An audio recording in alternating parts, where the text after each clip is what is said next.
Ladies and gentlemen, it's time for another Chelsea News Blitz. Let's get it going. All right. Here we go, back again on the other side of the coin. All right, welcome back to the other side of the coin, ladies and gentlemen. Without further ado, let's get straight into some of the latest news breaking for Chelsea Football Club in the last probably 12 hours or so. And we do want to talk about Ousmane Dembele as well. We just finished doing the watch-along for Barcelona, Real Madrid versus Barcelona. It was a scintillating performance from Barcelona, absolutely murdered Real Madrid, and Ousmane Dembele was an outstanding player. We didn't need to talk about him. First of all, ladies and gentlemen, half a dozen or so bids were officially lodged with Raine Group. Raine have expressed optimism that a deal could be in place by the end of this month. In the next few days, we should hear more on who has made it through to the next stage. This is coming from David Ornstein. I mean, that's good news that hopefully within the next, week or week and a bit, we will hopefully just take care of all of this ownership situation. We will get to know who the new owner is and we can move on with the rest of our lives. All these sanctions can be removed and we as a football club start operating in a normal manner again, because it's been mad with all these sanctions. We can't even sell tickets, merchandise, traveling to away games for the players. It's been crazy what the UK government has imposed. So we need to get back into normality, and it's good to hear that the ownership situation will be rectified very, very soon. Thomas Tuchel is not available to Manchester United or any other club. He wants to stay, and if the new ownership wants him to stay and be part of it, then I'm sure that relationship will continue. Look, honestly, I've done a video on this particular matter. Please go and check that out. Not just Thomas Tuchel. I think Man United are looking at Rudiger as well.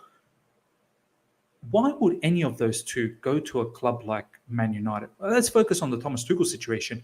Man United is probably even worse than PSG at the moment. I'd probably prefer PSG before even thinking about going to Man United. Man United is a broken football club. The decline is substantial.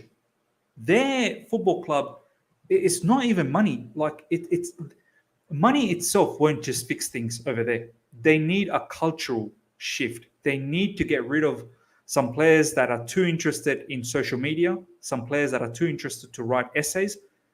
They need workhorses over there. They need to change the mentality. They are not winning anything. They have not won anything in the last 5 seasons. They've not won a Premier League for like 10 plus years. That football club they need help.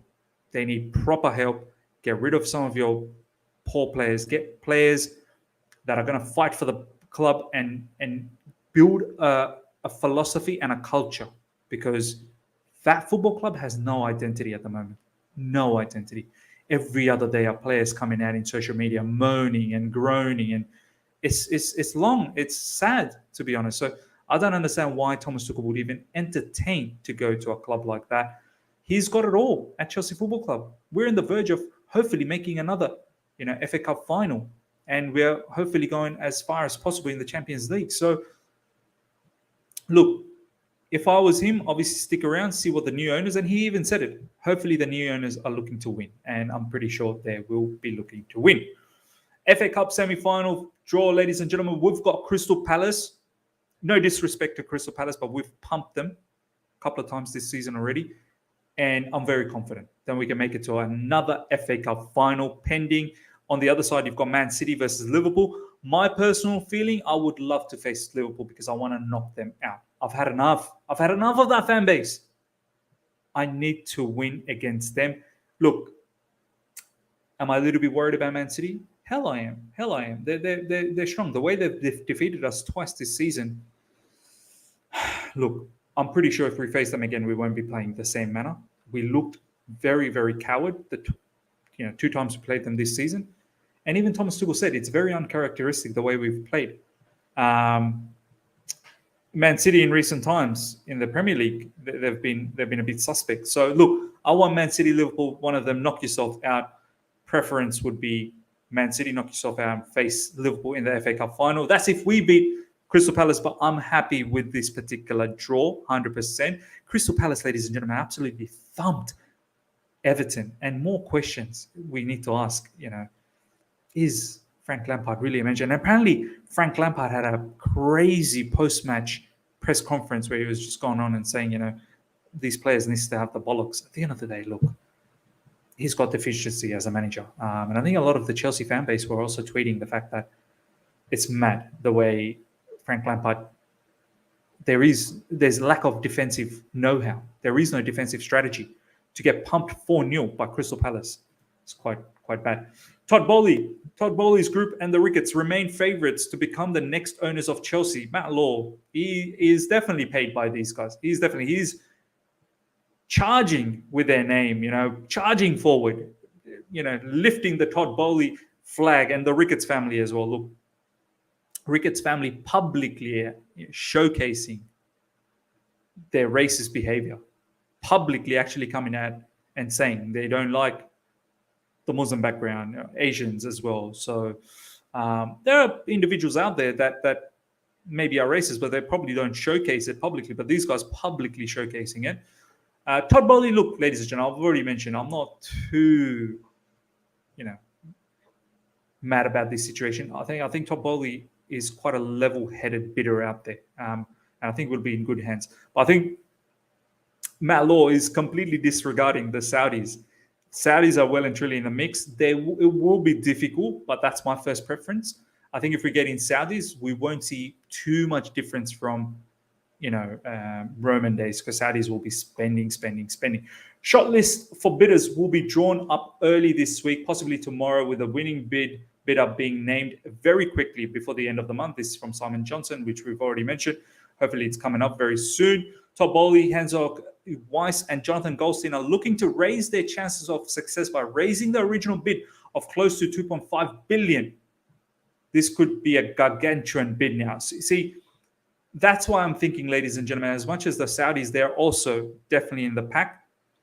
Todd Bowley wants Chelsea Football Club big time.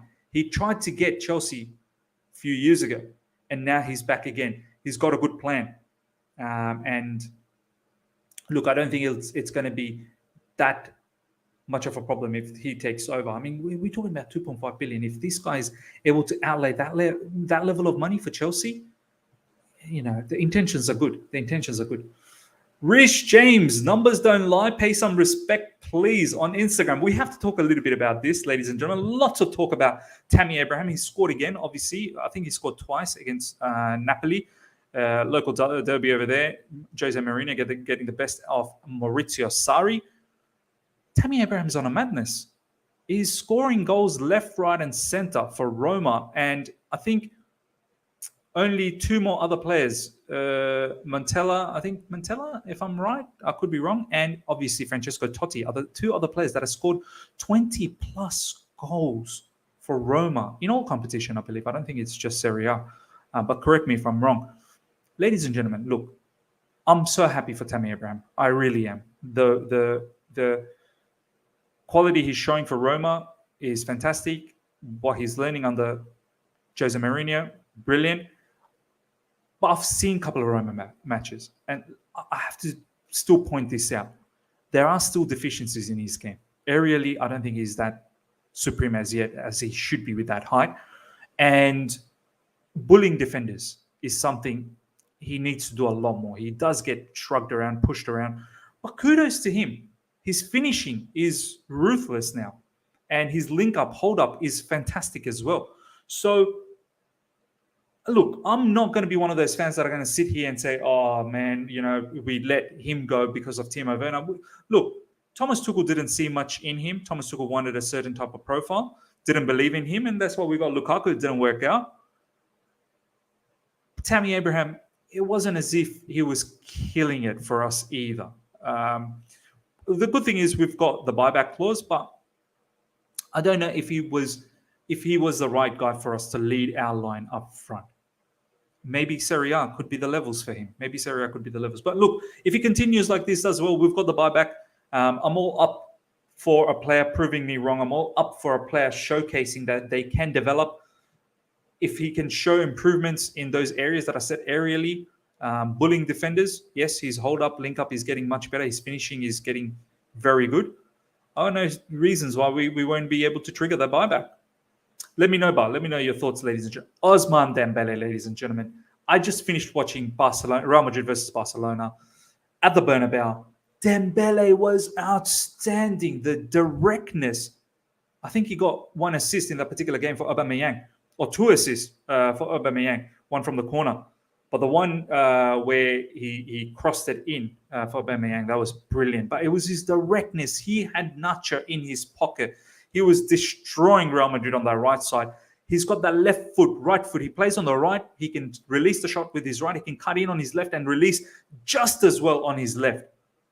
Man's dribbling is phenomenal. This is one player I was a bit doubtful purely for the sense of being injury prone, but I think we need to reassess. If he's available on free and our new ownership comes in and they're hungry to invest on the team and put the imprint as new owners, I think I have to start advocating for this player to be part of Chelsea Football Club, because his ability on that right side, and especially on the right side, ladies and gentlemen, we've got a lot of players that play on the left, our wingers. If we can have a demon on the right, oh, it's long. It is long for the rivals. This guy, sensational talent. So I've never doubted the talent. I've always just doubted the injury side of things. Look, I know he's had issues in the sense of, off-field behaviors and whatnot. Hopefully he can mature and become a better person. But on free, I'm willing to change my, stance on this player and believe that he would add a lot of stuff for Chelsea Football Club. Ladies and gentlemen, let me know your thoughts on all the news we've gone through. Let me know about the ownership situation. Let me know about, Ousmane Dembele, Tammy Abraham as well. Would you want him back on buyback down the track? And all the other news that we've gone through. If you've enjoyed this, smash the like button. If you're here for the first time, subscribe, hit the bell notification to stay in touch with all my content. That's your Chelsea News Blitz. Ladies and gentlemen, until next time, see ya.